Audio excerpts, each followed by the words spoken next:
Thank you so much. We shall take you through Hwange District Council's Grant Book, where we have got reports emanating from human wildlife conflict that we are seeing from the district.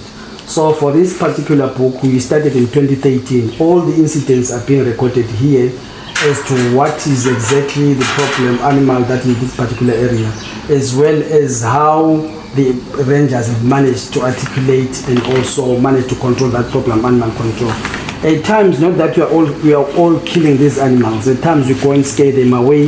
We go and take them to safer spaces. We're working with Department of Parks and Wildlife in Zimbabwe. At times, we capture some and then we take them to break to the protected areas. Such animals like cheetahs, such animals like jackals, we also capture and then take them back to. So hence this particular book also narrate to say what will that animal have done. Some will have killed a person, some will have injured a person. So as the local authority, we go there and then we do the best that we can, because human imperatives comes first, by the way.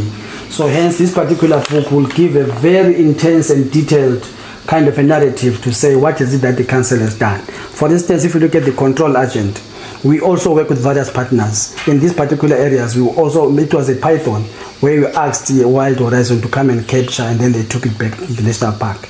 But more so, most of our rangers, they are the ones that are active in these particular areas. Also working closely with Zimpax. They are also really in these particular spaces, they also help us really to control